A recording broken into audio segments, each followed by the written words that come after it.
Welcome back, friends, to Build a Lot Acres. In today's video, I'm going to show you how I made this custom tailgate for the monster firewood trailer. Stay tuned.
Well, I certainly hope you guys are enjoying the video so far. If you are, please consider subscribing to the channel and giving us a like. We would greatly appreciate that. But going on to the project at hand, for those unfamiliar with the channel, I have my own sawmill, which I showcase in a lot of different videos. So all this lumber you see me using was milled on my Woodland Mills HM130 Max sawmill. And that really enables me to do a lot of projects for a cheap price. And being able to afford doing projects is kind of a big deal and kind of the key. Because without that ability, it would cost me too much to do some of these projects. As I mentioned earlier in the video, these huge hinges you see are also left over from another project that I did in the past. And I've been holding on to them, looking for just the right use for them. Right here, I'm just grinding off the tips of those big 3 and 5/8. I call them spider lock, but I think they call them flat lock now. Screws, those hold the hinges to the 2x6 uprights. And for anyone that's looking maybe for a little more information about this trailer, I'm going to link the videos where I got this trailer and when I started doing work to it in the description. So please check it there to find out more information. But this trailer is actually a military generator trailer. It's a M200A1, which is a 2.5-ton generator trailer. And I'll tell you what, this is one beefy trailer. I know it's probably, it looks beefy in the video, but I can tell you for sure in person, it's even more impressive. It has, I'm going to say, I don't even know what the axle is. It's got to be like 4 inches across. It's just like ginormous. And then the leaf spring packs are just out of this world. In addition to that, it's about 2,015 pounds empty. That's before I added the weight of my bed or anything. That's just the trailer.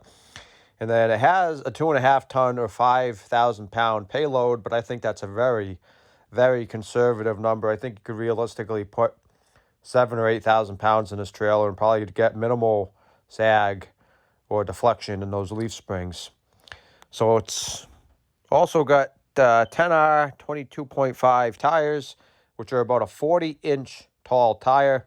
So the 22.5 is the rim size. And I believe it's 6 lugs on each tire. And for anyone curious about the bed itself, the interior dimensions are 7 foot 6 inches wide 9'4" in length and 3 feet in height. So all told, if you level this wood, if you fill this with wood, firewood, you're talking about 210 cubic feet. So if you do loose thrown wood, it's going to be around a quart and a quarter. And if you do stacked level, you're talking more like 1 2/3 cords. So depending on the species and how seasoned it is, you could be talking that 8,000 pound range. So it would be a good test to see how much deflection we actually get, because I only have about 1.5 inches from the bottom of the wood bed to the top of the tires. So if we get any more than 1.5 inches, I'm going to have to put spacers or a lift kit or something to keep the bed from riding on those tires. But I have a feeling it's going to take a whole lot to flatten out these leaf springs, because they are absolute monsters. These hinges you're seeing me do right now, I actually have used these kind of hinges on other projects. I made a dump box for the front of my Coyote tractor, and I use these to allow me a swinging tailgate style dump truck in the front of that box, so it swings from the top and the bottom opens so that you can dump firewood and have the tailgate stay in place. Pretty simple. You just take a 3/4 inch ID or inside diameter pipe, weld it to some 1/4 inch flat stock, and you got your hinges. Works really good, and this tailgate's pretty heavy.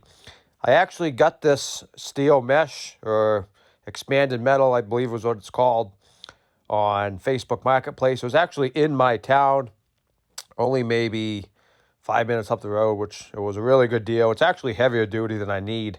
It's really thick stuff, but worked perfect for this heavy duty trailer.